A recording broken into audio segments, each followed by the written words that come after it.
আপনি কি বেশ কিছুদিন ধরে জ্বরে ভুগছেন? জ্বর ছাড়ছেই না, শরীর দুর্বল হয়ে যাচ্ছে। আপনার ডেঙ্গু হয়নি তো?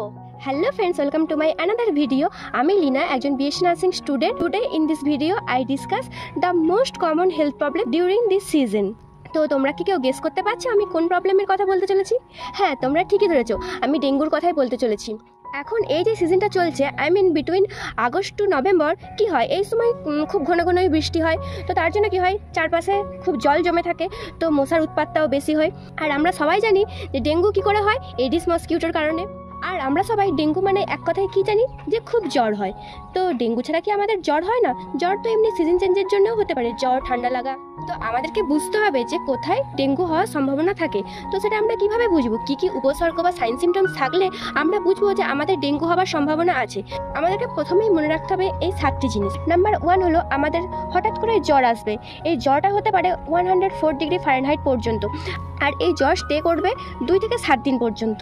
দেন নাম্বার টু হলো আমাদের পেটে ব্যথা হতে পারে। এমনি সাধারণত জ্বরটা হলে আমাদের সচরাচর পেটে ব্যথা হয় না, কিন্তু যদি এই জ্বরের সাথে পেটে ব্যথাও থাকে তাহলে কিন্তু এখানে ডেঙ্গু হওয়ার সম্ভাবনা থাকে। তাহলে যদি ডেঙ্গু হয়ে থাকে তাহলে আরও একটা উপসর্গ দেখে আমরা বুঝতে পারবো, সেটা হলো আমাদের জ্বরের সাথে সাথে মাসেল পেন বা জয়েন্ট পেনও হতে পারে। আর ওই যন্ত্রণাটা এতটাই বেশি হবে যেন মনে হবে হাড়গুলো ভেঙেই যাচ্ছে। তাই জন্য ডেঙ্গুকে ব্রেকবোন ফিভারও বলা হয়ে থাকে। নাম্বার 3, এখানে আমাদের একটা সবসময় মাথা ধরা ভাব বা মাথা ঝিমঝিম করে মাথা ঘোরা ভাব এরকম একটা থাকতে পারে। নাম্বার 4, আমাদের মধ্যে সবসময় একটা ক্লান্তি ভাব থাকবে, মনে হয় সবসময় শুয়ে থাকি, শরীরে কোনো এনার্জি নেই, এরকম একটা হতে পারে।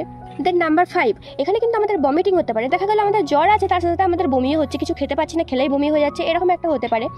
আর নাম্বার 6 হলো আমাদের যে গাম আছে সেই গাম থেকে ব্লিডিং হতে পারে। নাম্বার 7, সেটা হলো আমাদের সবসময় একটা রেস্টলেসনেস ভাব থাকবে, মানে অস্থির ভাব, মনের মধ্যে কোনো কিছুতেই মন লাগবে না, একটা মনের ভিতরে একটা অস্থির ভাব হয় না, তো এরকম একটা হতে পারে। তো এটা গেল আপনি কিভাবে বুঝবেন ডেঙ্গু আপনার হতে পারে। তো এগুলো হলে কিন্তু অবশ্যই ইমিডিয়েটলি ডক্টর দেখাবেন, এবং ডক্টর যে সমস্ত মেডিকেশন দেবে সেগুলো নেবেন, এবং তার সাথে কিন্তু ব্লাড টেস্ট অবশ্যই করাবেন। আজকের ভিডিওতে এইটুকুই বলার ছিল। আশা করি এই ভিডিওটা আপনাদের অনেক হেল্পফুল হবে।